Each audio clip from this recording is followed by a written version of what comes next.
Welcome दोस्तों, एक बार फिर से स्वागत है आपका हमारे यूट्यूब चैनल टेक जेसीसी पर। आज यहाँ पे लेके एक और नई वीडियो। आज हम बात करेंगे विड्थ के बारे में कि विड्थ कैसे काम करता है, उसके बारे में आज देखेंगे हम। हमने एक सिंपल सा प्रोग्राम ले रखा है। इसकी आउटपुट देख लेते हैं सबसे पहले। ये उसकी आउटपुट है, ठीक है। ये ऑटो की है, ये 300 पिक्सल की है, ये 50% परसेंटेज की है, ठीक है। तो ये देखो, इसकी ये हमने प्रोग्राम ले रखा है कि हमने क्लासेस ले ली। हमने एक ए क्लास ली, हमने एक बी क्लास ली और हमने एक सी क्लास ली, ठीक है। उसके बाद सबसे पहले हमने कौन सी विड्थ सेट की? ऑटो, ठीक है।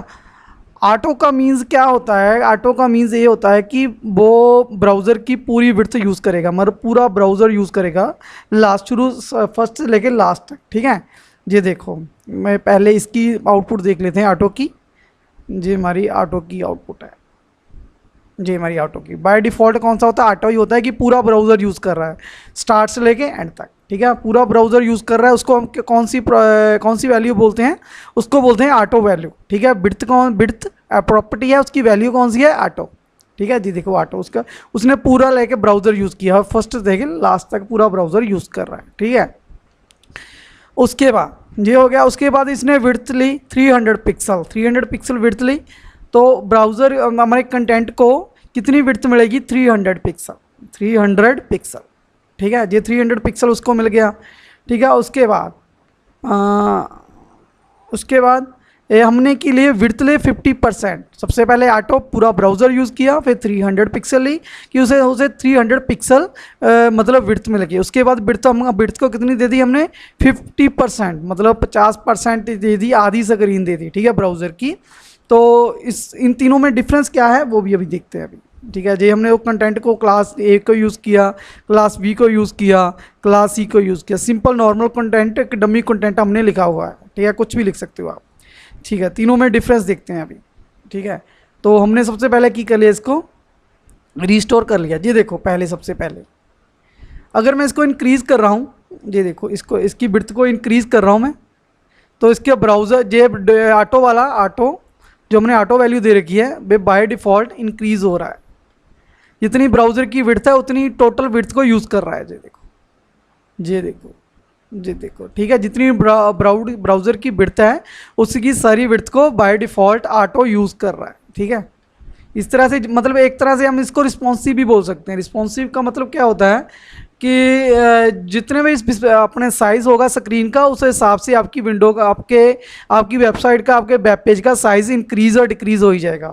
मतलब जितना भी साइज़ होगा आपके स्क्रीन का, उस साइज़ के हिसाब से आपकी वेबसाइट ओपन होगी, ठीक है। जिस तरह से ब्राउज़र को छोटा कर रहे हैं तो हमारा जो कंटेंट है वो भी डिक्रीज़ हो रहा है, मतलब कि एडजस्ट हो रहा है स्क्रीन की साइज़ के सामने। ये देखो, ये क्या है? ऑटो पूरी स्क्रीन को यूज़ कर रहा है, ब्राउज़र की पूरी विड्थ को यूज़ कर रहा है, ठीक है।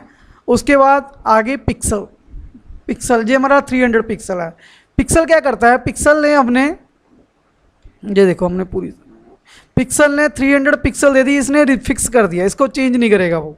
अगर स्क्रीन का साइज छोटा भी होता है, ये देखो हमारा इस तरह से क्या हो रहा है? डाटा लॉस हो रहा है। अगर छोटी स्क्रीन आ गई तो यूज़र को क्या करना पड़ेगा? हॉरिजॉन्टल स्क्रॉल करना पड़ेगा, ठीक है। मतलब एडजस्ट नहीं होगा स्क्रीन पे। ये देखो, डाटा हमारा क्या हो रहा है? वो शो नहीं हो रहा, ठीक है। उसको शो करने के लिए हमें हॉरिजॉन्टल स्क्रॉल बार यूज़ करनी पड़ेगी। इसको बोलते हैं हॉरिजॉन्टल स्क्रॉल बार, ठीक है। इसको बोलते हैं वर्टिकल स्क्रॉल बार, ठीक है।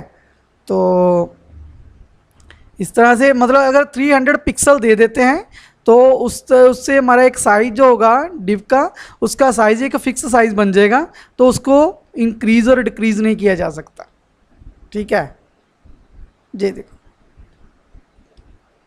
ये देखो, ठीक है, फिक्स साइज रह रहा है, ठीक है। ये तो हमारा 300 पिक्सल था। उसके बाद अगर कोई भी पिक्सल दोगे, 300 दोगे, 400 दोगे, उसका एक साइज़ फिक्स साइज़ बन जाएगा, जिसको हम जो ब्राउज़र की स्क्रीन के हिसाब से एडजस्ट नहीं होगा, वो एक फिक्स साइज़ में अपने डाटे को रखेगा, ठीक है। ये देखो, ठीक। उसके बाद कौन सा रह गया? उसके बाद रह गया हमारा 50%। 50% का मतलब क्या होता है? तो ये देखो, हमारा 50%, ये मतलब इसको साइज़ कितना मिलेगा? स्क्रीन का 50%। ये स्क्रीन के हिसाब से ऑटोमेटिक एडजस्ट होएगा, ठीक है। जो देखो 50% आधी स्क्रीन ले रखी है, और मैं इसको डिक्रीज़ करता हूँ, नीचे कर लेते हैं। ये देखो ये 50% ही रहेगा, अपने हिसाब से एडजस्ट हो रहा है। ठीक ठीक ठीक, ये देखो ठीक हो रहा है, इंक्रीज हो रहा है, अब डिक्रीज होने दो, मतलब कि स्क्रीन का इसे 50% ही मिलेगा। ये देखो स्क्रीन छोटी हो रही है, हमारा डाटा भी जो डिक्रीज हो रहा है, ये देखो। ठीक है, इस तरह से जे क्या काम कर रहा है, विड्थ इन परसेंटेज। ठीक है, 50% हमने दे रखा है इसमें, ये देखो ये देखो 50% इसको मिलेगा स्क्रीन का। ठीक है, तो हमने विड्थ की कौन कौन सी वैल्यू यूज़ की, हमने एक ऑटो यूज़ की, एक पिक्सल यूज़ की, एक परसेंटेज यूज़ की। ठीक है, परसेंटेज ऑटोमेटिक एडजस्ट करेगा जितना भी हमने स्क्रीन का साइज़ दे रखा है। अगर हम 50 देना चाहते हैं, हम 60 देना चाहते हैं, हम 70 देना चाहते हैं, जितना भी देना चाहते हैं हम उसका साइज़ दे सकते हैं। ठीक है, स्क्रीन की साइज के हिसाब से जो ऑटोमेटिक एडजस्ट हो जाएगा। जो पिक्सल देते हैं वो एक फिक्स साइज़ होता है, वो एडजस्ट नहीं होता। जो ऑटो होता है वो भी मतलब एक तरह से एडजस्ट होता रहता है, क्योंकि इसने पूरी स्क्रीन को यूज़ करना है। ठीक है, ये हमारा एक सिंपल सा प्रोग्राम था विड्थ का। CSS में विड्थ कैसे यूज़ की जाती है, इसकी प्रॉपर्टी कौन सी है, इसमें आपको कोई भी दिक्कत हो प्लीज़ कमेंट करके बता सकते हो। अगर आप हमारे चैनल पे पहली बार आ रहे हो, चैनल को सब्सक्राइब जरूर कर ले और बेल के आइकन पर जरूर प्रेस करता है, जो आपको आने वाली वीडियो का नोटिफिकेशन मिल सके। Thanks for watching.